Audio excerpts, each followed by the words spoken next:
How did an embargo on bird poop inadvertently contribute to the Holocaust? How did mammals end up with an eye inside their brain? Can you snap somebody's neck like in the movies? Learn the truth behind these and much more in my new book, Facts That Aren't True. Link in the description.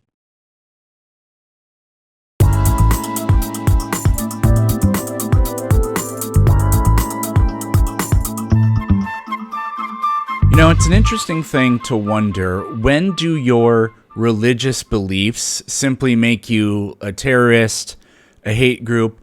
Where do your constitutional protections end? You know, for example, it ended for the Mormon Church decades ago because they have all that disgusting, hateful rhetoric about how being black is a curse, but a black person can become a white person if they are righteous. So they lost their tax-exempt status, and Mormonism, kind of like Scientology, is quite a lot of it is a scam. They're getting away with the polygamy scam for quite a while. I think there's been a pretty decent crackdown on that. But no, losing your tax-exempt status, I mean, that's the worst thing that can happen for a scam. So the elders all got together and they had a meeting over the weekend, and then when they got done, they said, so that's not officially a thing anymore, but we're not going to change any of the books or anything. So it's true, but it's not true anymore. So please, can we have our tax exempt status? And they kept it. You can't say, oh, 9/11. Well, I was just expressing my religious beliefs. What, are you going to cancel me for that?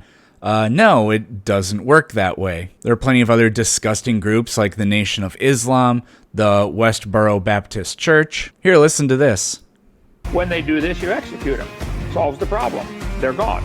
But we're not to take the law into our own hands. That's a government job. If they don't want to do it, well, I guess you're kind of stuck. So he's talking about homosexuality there. This dipshit, a messenger of truth, it's time for him to get deported to El Salvador. He openly calls for children to be murdered. And he laments in this video about how it's not allowed. He's unhappy that people like him can't do that. Messenger, if you think that lousy children need to die, start with yourself. Here we see, this is actually incredibly interesting. So this dude is talking to Charlie Kirk about the death penalty. I've heard Charlie Kirk say he's against it. It was like 10 years ago. Now apparently he's all for it. This guy brings up the excellent point that Paul was doing that before his conversion. So according to Charlie Kirk, the most influential person in Christianity should have been put to death. But Charlie wouldn't want to live in that world. Here's the response. Can I counter? Yeah, so please. Paul Christians before he wrote 13 books. If Paul is guilty of murder before becoming a Christian, yes, the governing authorities should have put him to death. Okay. Before he became a Christian. So he doesn't elaborate, but I wouldn't be surprised at all if this guy thinks that if a Christian does murder somebody, then there's nothing wrong with that. Little bit of a side note, but this is hilarious. He later brings up the point about let he who is without sin cast the first stone. So a Christian can't endorse the idea of killing somebody. And his response... observant, you'll notice that at the end of John chapter 7, there is a footnote, verse 53. Later manuscripts add the story of the adulterous woman, numbering it as 753 through... Okay, I will now just make this claim about every single thing that is in your stupid book. From literally beginning to end, it didn't really happen, it was just added. Oh, the Muslims are right, your text has been corrupted. Now, how are you going to determine what is original and what is not? You literally can't. Here's some more of that extremely disturbing religious brainwashed thinking.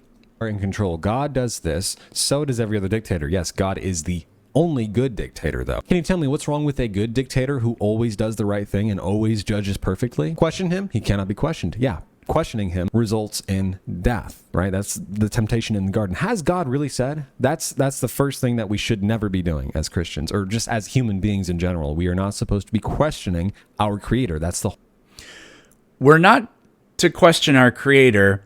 The problem is, it doesn't really mean that, or that logic doesn't take you to that. It takes you to don't question whoever's interpretation of the creator of what the text means and says. It means don't question that. So what happens when some despotic, psychotic figure who takes this stuff, reinterprets it in whatever way they want, starts telling people what the message is, convinces them with that brainwashed, gaslighty logic that you were using, and then convinces them to commit horrendous atrocities that potentially even you wouldn't be in favor of. You don't have any grounds to question them. It would go something like this. Well, God said that you and your entire family needs to die. No, God didn't tell you that.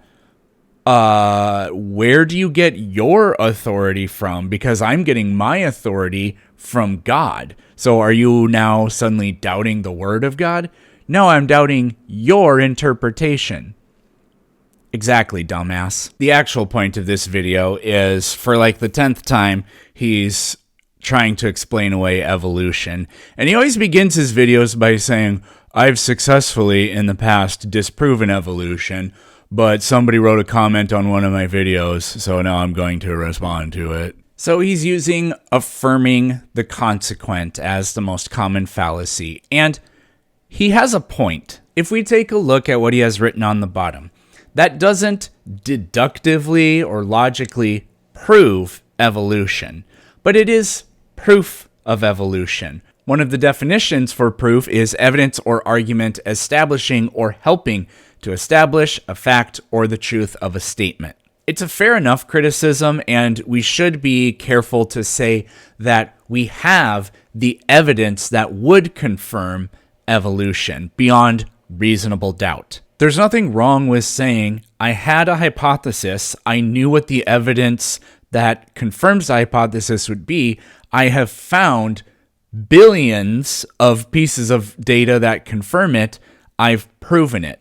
There's nothing wrong with that. Now, it's technically falsifiable, so we have this view of the truth or whatever that's sort of asymptotic, if we can call it that. You know, it infinitely gets closer and closer to a certain point, but it never actually touches it. That's totally fine. And that is also a more honest position. The admission that it could be proven false. But we have, it's also completely honest to say that it has passed every single test. The religious nut can sow doubt in all of this, and you have the freedom, you have the latitude to do that, but there's nothing stopping anybody from inventing a religion off the top of their head called Ding Dong. And Ding Dong says that the entire universe is bathed in unicorn queef dust. Nothing actually is the way that it looks. No scientific ideas are true. It's just that the photons, as they pass through the queef dust, it changes the wavelength of the photons. So all the images that are sent to our retina are distortions of the world in front of us. All scientific data, all observations are false. But if you have a message revealed to you in a book written by nobody knows who, nobody really knows when, in a language that you can't speak, but translated by hacks over the years, that says, oh yeah, actually everything is Waffle House and that's the ultimate truth, you can do that. And then what you are is the equivalent of this dipshit. You can actually do logical deductions for evolution or for any other kind of science. I've discussed this before, and I've said that science, it's a little bit unavoidable for affirming the consequent. Now, another important thing is affirming the consequent doesn't mean that what you're saying is false. It just doesn't mean that it logically follows in an absolute sense, like 2 + 2 = 4, and it can't equal anything other than 4, unless you change your base system. A viewer of the channel, I don't remember who it was, but they pointed out, well, Peterson, by saying that, you're saying science is always logically fallacious, and we don't have to accept that because you can logically demonstrate evolution or any other kind of science by putting it into modus tollens, and then you're not affirming the consequent. Modus ponens confirms Q by establishing that P is true. Modus tollens demonstrates that P is false because Q is false. So instead of saying if evolution is true, what if evolution is false? We actually know how to test if evolution is false. For example, there would be no correlation in DNA between organisms. There is an extremely strong correlation, therefore evolution is not false. Now, we are not intellectually dishonest enough to pretend that that does prove, in the same sort of sense, 2 + 2 = 4, that evolution is true. That's just to show you can form valid arguments that are not fallacious, but are they sound? The way apologists always commit the fallacy is just so funny. You're affirming the consequent. That doesn't mean that what I'm saying isn't true, but you're pretending that it is. I have a valid deductive argument. That doesn't prove that what you're saying is true, but you're pretending that it does.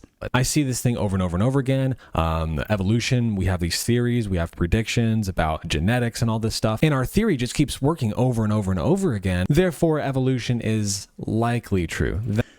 We have the strongest kinds of reasons to believe in it, yes. That would be a valid argument in the sense that there is no fallacy being committed here. Same thing when we go up to the other examples.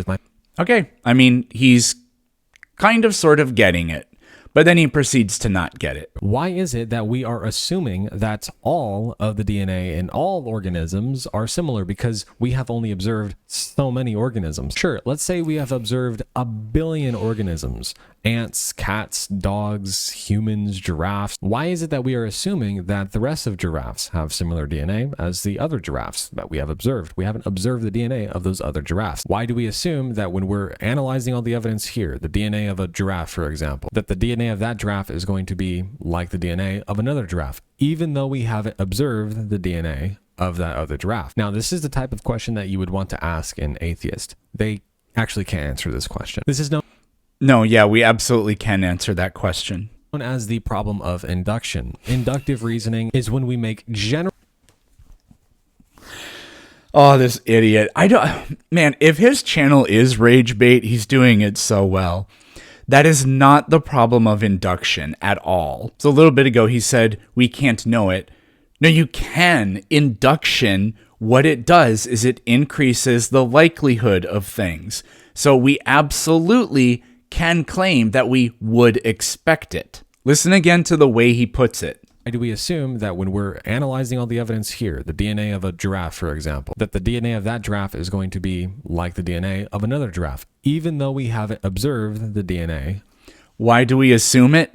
Because that's how induction works and because we have supporting evidence. The problem of induction, as brought to us by Hume, simply says that you cannot logically prove that the future will be like the past. The problem of induction is explaining something that is completely different from inductive inferences. There is nothing invalid or logically bankrupt or anything at all wrong with making inductive inferences. Even if we generalize the problem of induction to say that you cannot logically or rationally justify that the unobserved will resemble the observed. Again, that is simply dealing with certainty. It's just saying that you can't take induction and then deduce certainty. That doesn't mean that we don't have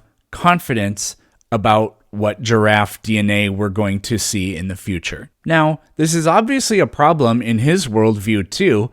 Nothing about God conquers the problem of induction, right? Why atheists simply assume that the sun is going to rise tomorrow and other giraffes' DNA are going to be similar to these giraffes' DNA that we've examined is because God himself keeps things uniform. He upholds nature by the very word of his power. And how do you know that he will continue to do that in the future? This is what is required for us to have this built-in feature of not just any type of reasoning, but specifically inductive reasoning. Even children have this assumption, this built-in knowledge of God's nature. And let me beg the question by saying it comes from God. So, yeah, God literally has the power to make the laws of nature completely different in 10 seconds from now. It'll certainly happen during the rapture. In fact, to believe at all that miracles happen means that you literally cannot in any sense possess a worldview that is at all a fix for the problem of induction. If one miracle ever occurred, which in Christianity you have to believe that at least one miracle ever occurred, then you absolutely have no rational foundation for overcoming the problem of induction. This is another case where we're saying, oh, my presuppositions are my justifications. So far, so good. Therefore, I know it. That's where it falls apart. That is the sin of presuppositionalism. You can't say that you know it. You can just say, you can claim that you have a grounding. Now, you don't. It's obviously a contradiction because you believe in the violation and suspension of the laws of nature. What can we do? We can believe in the B theory of time. B theory of time is true. All past, present, and future events are equally real, and it's because they are grounded in the laws of physics, which are immutable. Therefore, I have conquered the problem of induction. Now, I wouldn't say to do that except in the face of idiots like this to demonstrate that they're actually a hypocrite and you can do what they're doing, except yours is actually based on science. So if evolution is true, why is it that these organisms are just built in to survive? Why aren't they built for death? Why don't they all just want to die? Why is it that nature supposedly selects the most fit to survive in the environment? Why is that? Again, the best answer that they have for that is it's just the way it is, man. No, we have sophisticated explanations for it. And life is very much, in a way, built for death. Everything that has ever lived has died, except for what's alive right now. Problem of induction again. Reproduction is life's way of continuing as a chemical system in spite of entropy. Why do mice, for example, reach sexual maturity at such a young age and die of old age in just a few years, even if they're kept in laboratory conditions with the best possible quality of life for them? Because naturally, they are easily preyed upon, and so evolutionarily, there's pressure for that, so they are built to reproduce as fast as they can because of how inevitable death is. Death is a feature of life. When it comes to answering all the surface level stuff, sure, we can answer that. But when you keep asking why or how, it just is the way it is. And we can't question it. We can't actually come up with good answers to What did you just say at the beginning of this about God? You can't question it. So here he is saying that if you have a worldview where you run into a dead end and you're not allowed to ask why, which isn't even what's happening here, then that's his way of mocking what you believe in, your like epistemic worldview. Meanwhile, that's precisely what it believes. And just to prove it again, the context of this is, hey, stop thinking your own thoughts and instead listen to God's thoughts. Listen to his word. This is how we come to know God's thoughts, by his spirit. Yep, there we go. This is from his video defending because the Bible says so is not a bad argument. The number one fallacy that apologists use, circular reasoning. And he unironically says it's not circular reasoning because the book says that the book is true. Like, that's literally his argument. My book says that it's the ultimate truth, so it is true. And it's not circular reasoning because it's true, because it says it's true. And most importantly, remember not to think. See you tomorrow.